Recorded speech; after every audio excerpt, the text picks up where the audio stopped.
Winter came early that year, the kind of winter that didn't knock first.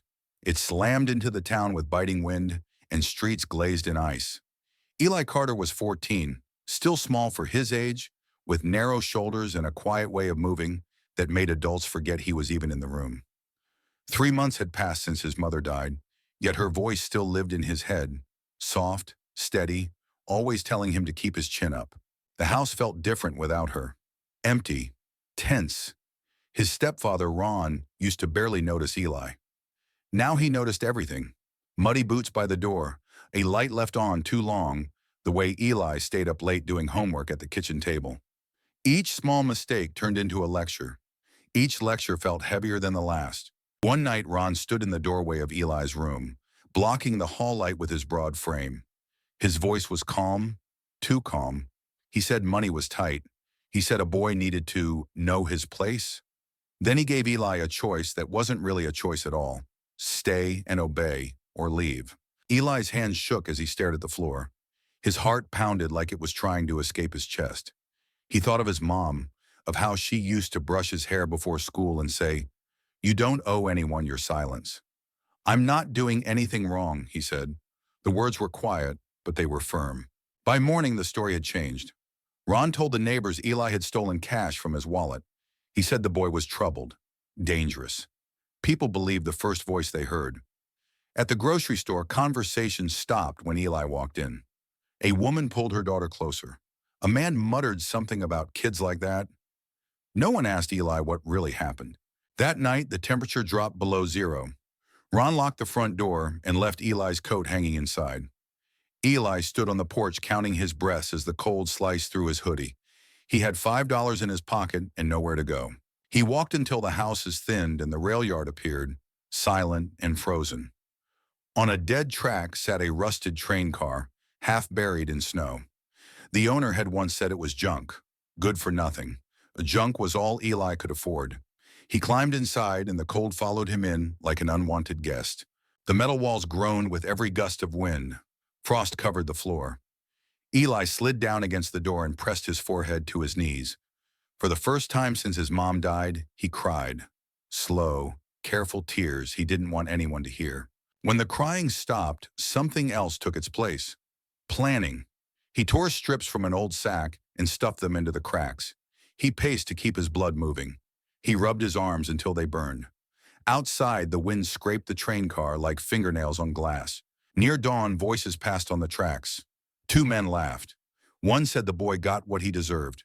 Eli held his breath until they were gone. When the sky finally turned gray, he opened the door and looked at his swollen hands. Leaving meant freezing. Staying meant work. He squared his shoulders and stepped out into the bitter morning. They could keep their lies. Eli only needed time. The days fell into a harsh routine. Eli woke before the sun, breath fogging the air inside the train car. His fingers were stiff as he pulled on his shoes, the laces like frozen wires. Overnight, the rags he had stuffed into the cracks had slipped loose, letting thin blades of cold slide back in. He fixed what he could, then pushed the door open and stepped into the pale morning light. He walked the edge of town looking for work no one bothered to advertise. Back doors, loading docks, snow-covered steps. He knocked and offered what he had, strong arms, a quiet mouth, and time. Some people shut their doors fast. Others let him shovel ice, scrub greasy floors, or haul boxes, but they didn't invite him inside. They left coins on the steps like he was something to be fed and sent away. By noon, his shoulders ached and his stomach twisted in on itself. He drank from the public pump and kept moving. When someone asked where he lived, he said, "Near the tracks." Faces tightened at that. Conversations ended early. At night, he returned to the train car with whatever he'd earned. Some days it was enough for bread. Some days it wasn't. He learned how to stretch food, how to chew slowly, how to sleep sitting up when the metal floor felt like ice. He wrapped his cracked knuckles in cloth and worked anyway. Quitting wasn't an option. It was a luxury. Around town, his name traveled without him. At the market, he heard it paired with words like risk and trouble. A woman said it was sad but necessary. A man said, "Stories don't come from nowhere." No one said his stepfather's name. Eli kept his head down and his mouth shut. He didn't correct anyone. He just cleaned grease traps and wiped tables long after closing. One evening, he noticed a boy hovering near the tracks, thin jacket, eyes too alert for someone so young. The boy pretended to look for scrap metal but kept glancing at the faint light inside Eli's train car. The next night, there were two kids.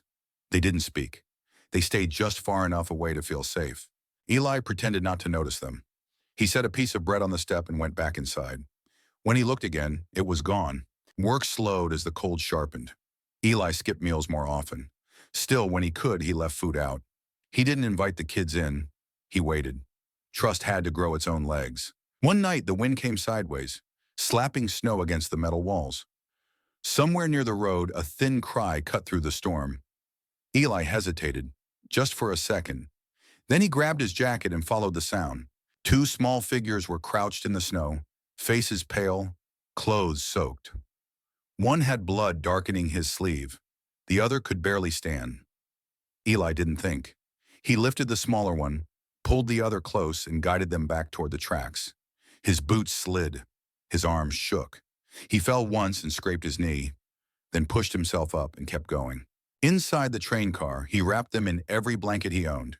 He cleaned the wound with water and cloth, hands steady despite the cold. He fed them slowly and stayed awake, listening to their breathing. By morning, the storm had eased. The children slept. Eli sat against the wall, exhausted and alert at the same time. He didn't know what would happen next. He only knew he couldn't send them back into the snow. Eli hadn't slept. He sat with his back against the cold metal wall, knees pulled to his chest, listening to the small, uneven breaths of the two kids curled up on the makeshift bed. The storm had blown itself out sometime before dawn, leaving the world outside quiet and blindingly white. Frost clung to the train car windows like a second skin. When the sun rose, it didn't bring warmth. It only brought clarity. The boy with the cut arm stirred first. His eyes opened wide when he saw Eli, then softened when Eli handed him a cup of water. "You're safe," Eli said, his voice hoarse. "Just drink slow." Footsteps crunched on the tracks a few minutes later.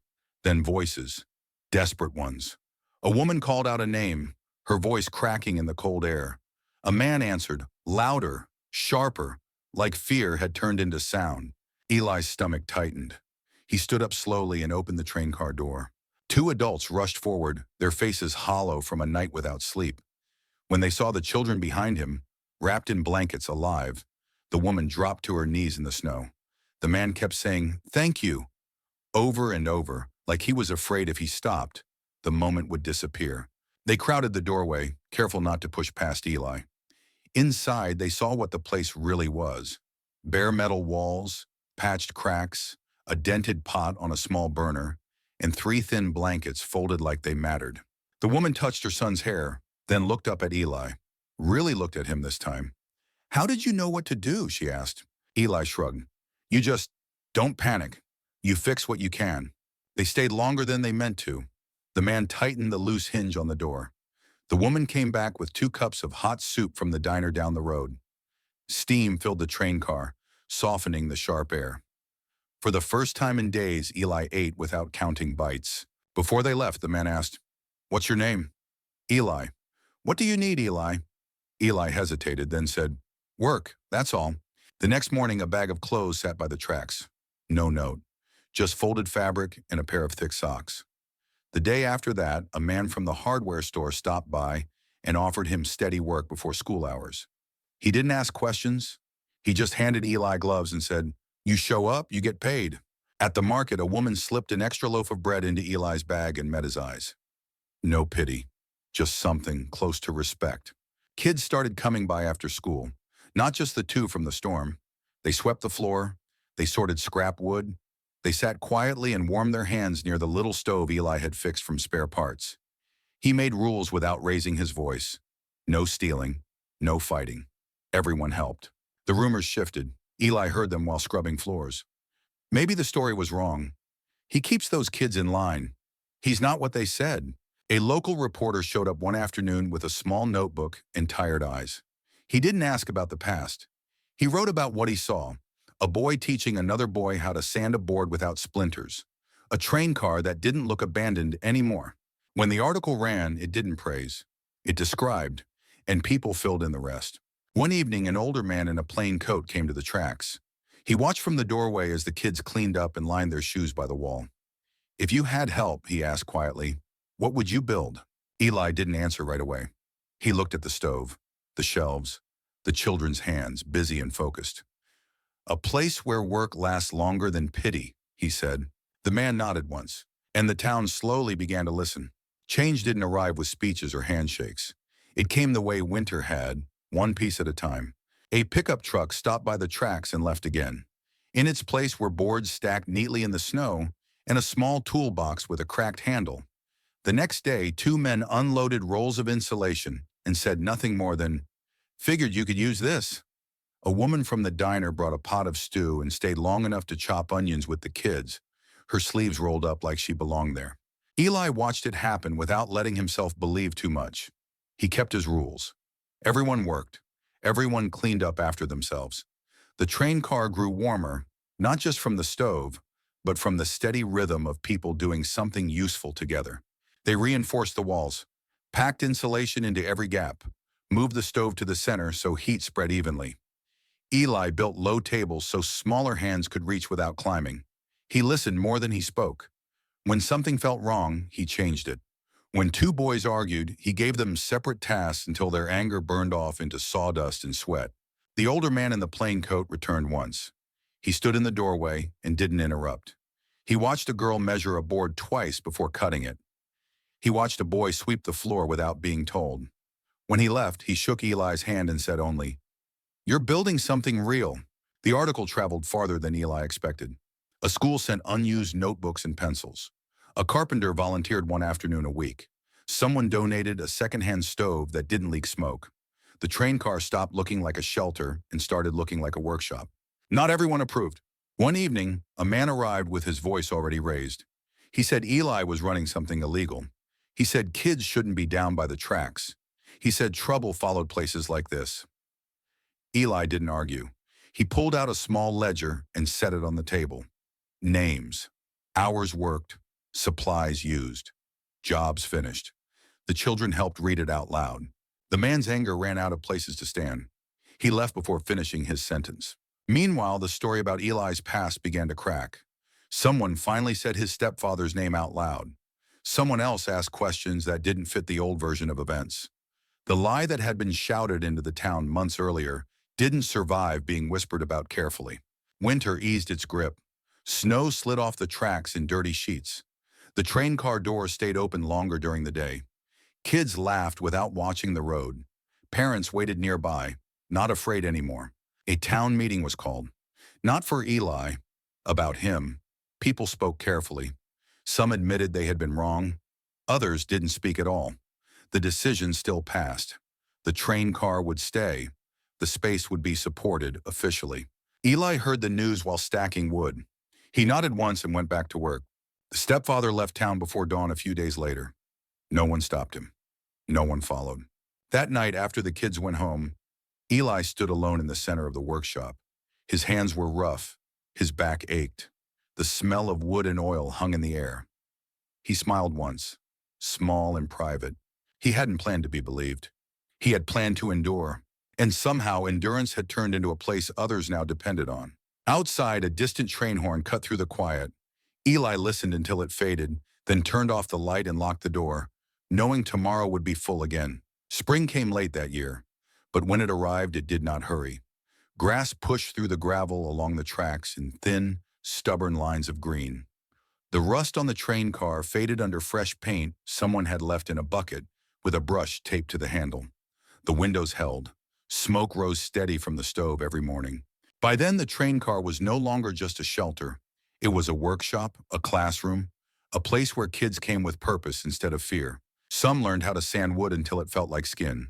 Some learned how to fix broken hinges and patch holes instead of throwing things away. Some learned how to sit still long enough to finish something they started. Eli watched them with a quiet, watchful patience. He corrected gently. He praised rarely. When he did, it meant something. People in town stopped lowering their voices when he passed. They nodded now.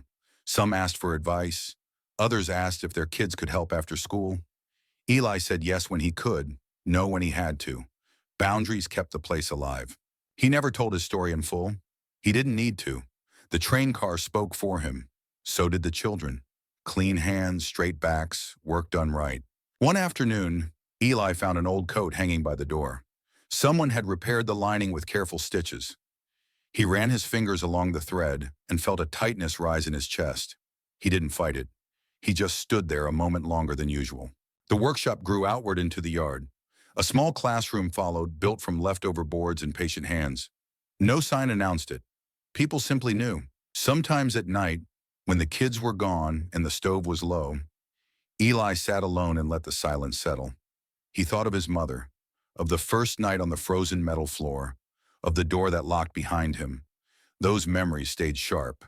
They kept him honest. He did not forgive his stepfather out loud. He did not curse him either. The man had lost his power the moment Eli stopped needing approval. What was meant to erase him had become a place others ran toward. What was meant to shame him had taught a town how wrong it could be. When new kids arrived, quiet, uncertain, shoulders pulled tight against the world, Eli met them at the door. He showed them where to hang their coats. He handed them a broom or a piece of sandpaper. He stayed close until their hands stopped shaking. Warmth lived in that train car now, not just from fire but from routine and trust. Eli had built it with $5, stubborn resolve, and a refusal to disappear. And every night when he locked the door, he knew something simple and powerful. The cold had failed. So let me ask you, what would you have done if you were 14 and thrown out into the snow? Would you have given up or tried to build something with what you had left? And if you were one of the neighbors, would you have believed the first story you heard or waited to see the truth? If this story stayed with you, don't let it end here. Share it with someone who needs to hear it, and subscribe to the channel for more stories about resilience, quiet courage, and how one choice can change everything.